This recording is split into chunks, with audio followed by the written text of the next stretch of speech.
Good morning बच्चों। आज हम बहुत समय के बाद दोबारा से ऑनलाइन क्लासेस शुरू करने जा रहे हैं।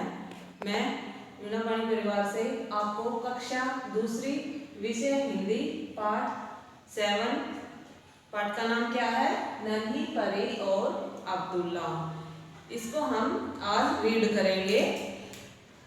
बहुत समय के बाद हमने क्लासेस शुरू की हैं, इसलिए बच्चों ध्यान से पढ़ना और सुनना। बहुत समय पहले की बात है, एक छोटे से गांव में अब्दुल्ला नाम का एक दर्जी रहता था। किस नाम का दर्जी रहता था? अब्दुल्ला नाम का। वह किसके साथ रहता था? अपनी पत्नी के साथ रहता था। बहुत गरीब था। उसकी दुकान उसके घर के अगले हिस्से में बनी हुई थी। आजकल जैसे बनाते हैं ना, घर पीछे बना लेते हैं और आगे सामने वाले गेट के पास हम अपनी दुकान बना लेते, चाहे वो किसी चीज की भी हो। इसी तरह किसने? अब्दुल्ला ने अपनी दुकान बना रखी थी। वह बच्चों के सुंदर सुंदर कपड़े सिलता था। बच्चों के छोटे छोटे बच्चों के प्यारे प्यारे ड्रेसेस बनाता था। धन की कमी के कारण वह बाजार से कुछ कपड़ा ले आता था। उसके बाद मन लगाकर 5-6 जोड़ी कपड़े सिलता था। उसके पास क्या था कि भी धन की कमी थी और वह मार्केट जाकर थोड़ा सा कपड़ा लेके आता, उसी से 5-6 वस्त्र बनाता, जैसे बच्चों की कपड़े बनाता और उन्हीं को बेचता था। उनके बिक जाने के बाद वह फिर बाजार से कपड़ा ले आता, सिलता और बेचता था। इस प्रकार उसका जीवन जैसे तैसे चल रहा था। मतलब उसका जीवन यापन कर रहा था। वह थोड़ी सी सिलाई करके ही, थोड़े से पैसे कमाकर ही अपना गुजारा कर रहा था। इस प्रकार उसका जीवन तैसे तैसे चल रहा था। सभी लोग उससे बहुत प्यार करते थे। मतलब वह ईमानदारी से काम करता था और ईमानदारी से सिलाई करता था, तो वह अच्छे से अपना गुजर बसर करता था और आसपास के जो लोग थे उसको बहुत प्यार से, सम्मान से इज्जत देते थे। दोनों पति पत्नी खुश और संतोष था उन्हें अपनी कमाई से अपना जीवन बिता रहे थे, खुशी से और संतोष से। मैं इस लेसन के साथ आपको कुछ वर्ड दे रही हूँ। हमने उनके शब्दार्थ ढूंढने हैं, इन शब्दों के अर्थ ढूंढने हैं और इनको बार बार अपनी नोटबुक में रिपीट करना है, मतलब लिखना है। ठीक है। एक दिन सुबह अब्दुल्ला बाजार गया। बाजार से कपड़ा खरीदकर धीरे धीरे घर की ओर चल रहा था, तो रास्ते में अचानक जोर का तूफान आया। क्या आया? तूफान। इन शब्दों को हमने अपनी नोटबुक में साथ साथ लिखना है। अब्दुल्ला एक पुराने खंडहर में जा छिपा। खंडहर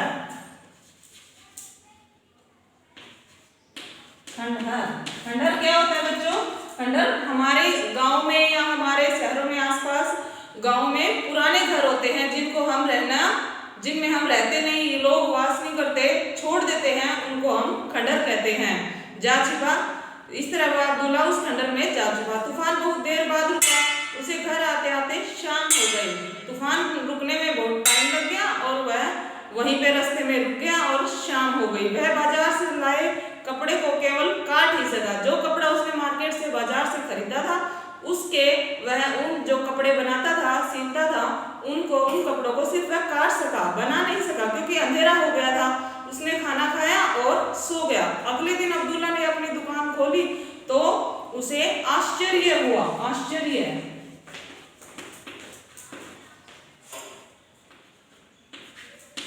आश्चर्य मतलब अचरज हुआ, अचंभित हो गया वह कि उसका आश्चर्य का ठिकाना न रहा। उसने अपनी पत्नी को बुलाकर कहा, देखो मैं इन कपड़ों को काट कर रख के गया था और रात में इन्हें किसी ने सुंदर विधि से सील दिया।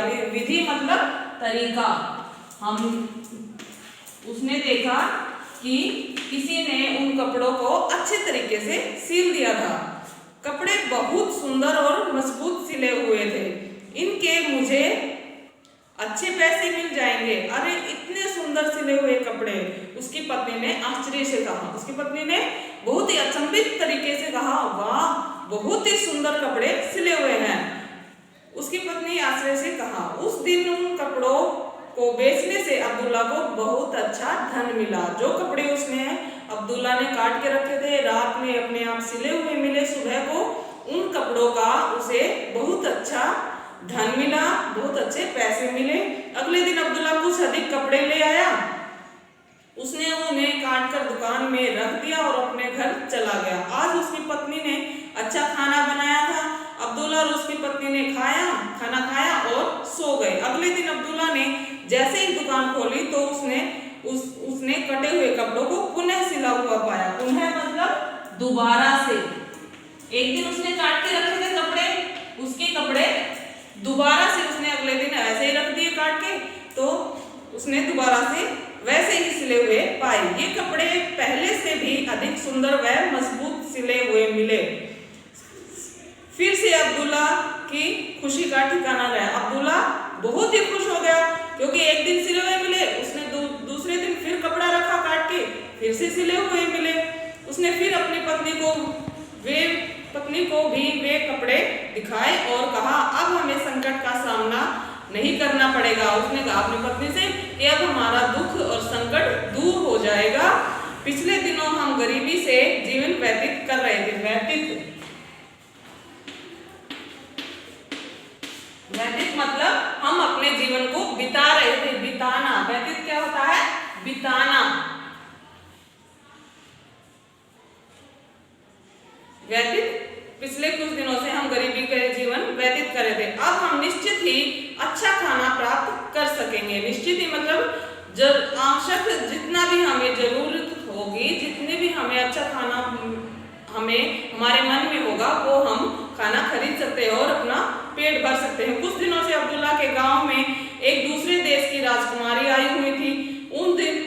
उस दिन वह अपने देश वापस जा रही थी। उसने अब्दुल्ला के कपड़ों की बहुत प्रशंसा की और कपड़ों को बहुत अधिक धन देकर खरीदा। उसके गांव में कौन आया हुआ था? एक राजकुमारी, बहुत बड़े देश की राजकुमारी थी। उसने उसके कपड़ों को खरीदा और बहुत सारा धन उसको दिया। अब्दुल्ला बहुत अचरज में था। अचरज मतलब अचंभित, आश्चर्य। अब्दुल्ला बहुत आश्चर्य में पड़ गया। अचरज में था कि उसने कटे हुए कपड़े को कौन सिलता था। एक रात उसके मन में आया, भी हर रोज मैं काट के कपड़ा रखता हूँ तो कौन सिल देता है, उसके मन में आया। एक रात उसने और उसकी पत्नी ने दुकान की खिड़की में झांक कर देखा। झांक कर मतलब उस खिड़की में से उन्होंने खोलकर खिड़की को देखा। उन्होंने देखा कि नन्ही परियां कपड़ों को सिल रही थी। इस प्रकार अब्दुल्ला परियों के द्वारा सिले कपड़ों को बेचकर दिन प्रतिदिन धनी होता चला गया। धनी मतलब धनवान, धनी धनवान, पैसे वाला। इस प्रकार वह पैसे वाला होता चला गया। उसकी ख्याति मतलब प्रसिद्ध, वह इतना प्रसिद्ध हो गया। उसके सिले हुए कपड़े पूरे गांव में लोग खरीदने लगे। ख्याति दूर दूर के राज्यों में फैल गई। दूर दूर के देशों में, राज्यों में, मतलब हर इंसान उसके कपड़ों की प्रशंसा करने लगा। अब उसके पास विभिन्न राज्यों के राजकुमारियों के कपड़े सिलने के लिए आने लगे। दीपावली के दिन अब्दुल्ला की पत्नी ने अच्छे अच्छे पकवान बनाए। अब्दुल्ला ने नन्ही परियों के लिए सुंदर कपड़े भी सिले। उन्होंने क्या किया? दिवाली का त्योहार आया तो उन्होंने परियों के लिए अच्छे अच्छे पकवान बनाए और परियों के लिए सुंदर सुंदर कपड़े भी सिलकर रखे। पत्नी ने कहने पर अब्दुल्ला ने बहुत सा भोजन तथा परियों के कपड़े अपनी दुकान में रख दिए। रात में उन्होंने दुकान की खिड़कियों से झांका और देखा कि परियों ने भोजन किया और सुंदर कपड़े पहने। दर्जी के सिले हुए कपड़े परियों ने पहने। उस रात नन्ही परियां खूब नाची। अब्दुल्ला और उसकी पत्नी उन्हें देखकर बहुत प्रसन्न हुए। दोनों, अब्दुल्ला और उसकी पत्नी, बहुत खुश हुए परियों को देखकर और इसी तरह उनका गुजर बसर होने लगा। तो बच्चों, आज हमने इस पाठ से क्या सीखा कि मेहनत करने से और लगन से हम जिस काम को करते हैं उसमें हमें सफलता जरूर मिलती है। और बच्चों, जो जो शब्द मैंने यहाँ बोर्ड पर लिखे हैं आप उनको अपने नोटबुक में लिखेंगे व उनके अर्थ भी ढूंढकर लिखेंगे। धन्यवाद।